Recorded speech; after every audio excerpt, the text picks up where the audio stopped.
So here we have the stock bumper in all of its glory. Rustiness. You can see that's the passenger side bolt that I just snapped clean off. But yeah, this thing's pretty rusty. We're gonna unbolt it from the resin skin and clean this thing up. So these are the rear shocks. They're looking pretty nasty too. They're looking really nasty. I'm not sure yet if we're gonna be able to clean these up. I don't know, they're looking pretty bad. Shock mount, everything. Not ideal. I'm not sure if that would hold up to an impact or not. We'll have to see what we can do with it. But yeah, it as you can see now that it's off, so literally the only two bolts connecting it are here, there and there, mounting right up to there and there, and that's it. So this is one of the stock bumpers that we carry. This is the rear bumper. We're going to put this on the back of the car.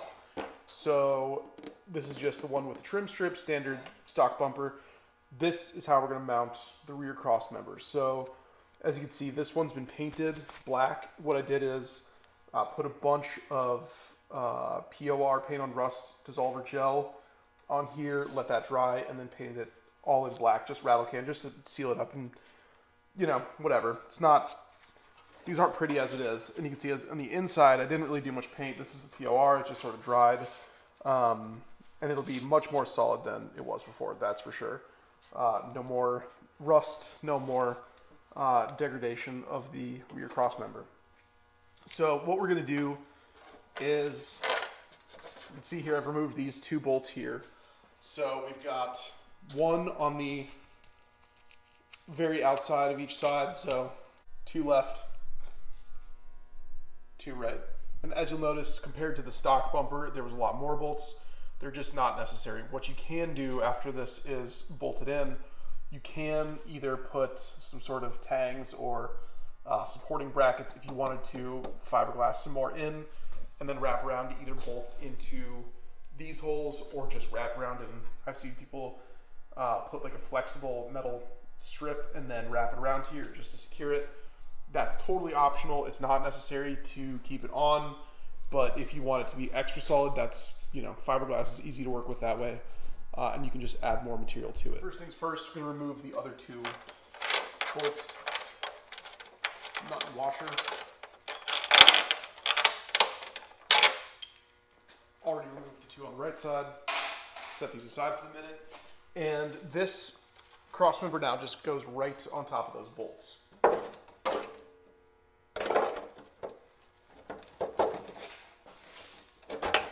Line it all up. Here's what we're working with. So we've got 4 nuts, 4 washers. You want to use a 9/16 deep socket with an extension, and then you're just standard 1/2-inch drive. And that is going to go into each of these holes here, so you can see them a little bit closer. So that's all it takes. It just bolts right up to those studs that are mounted. However, you get the show you a close up of the washer. So this actually sits, when you first place this in here, it sits a little bit down. You can see it's kind of angled in there, so you want to lift it up in the back so you can get it straight on. And this we're going to tighten later on, but for the moment, with one hand, and I'll also put the camera down here, but with one hand, you want to hold this up, and the other hand, slip the washer. Okay, put the other 2 washers in.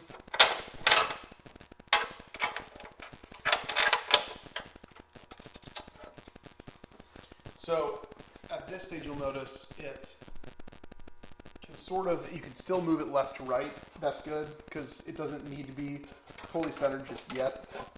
Then we're going to put the nuts in, so get your extension, deep socket.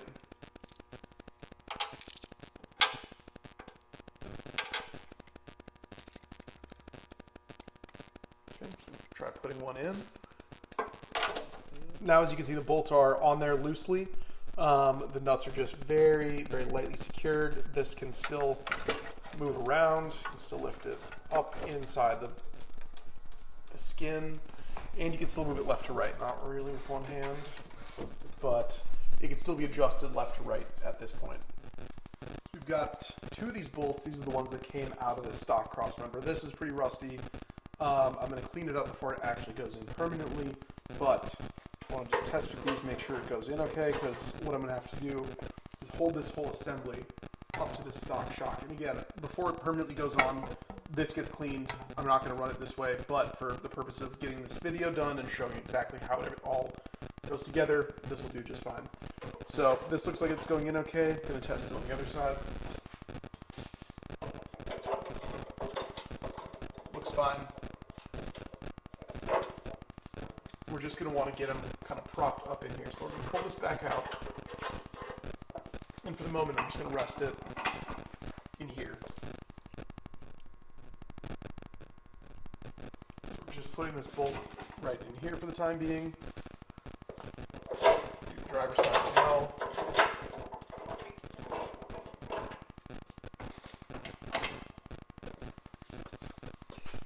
Just remember, inside of these cross members, this is all, this moves around. Well, this one's a little bit wedged in there right now, but you can get it, it moves around. It's just a freestanding brace in there that's sort of sandwiched with another metal bracket, but that can move around. So we're going to hold this thing up, and then we're going to bolt it onto the shocks here.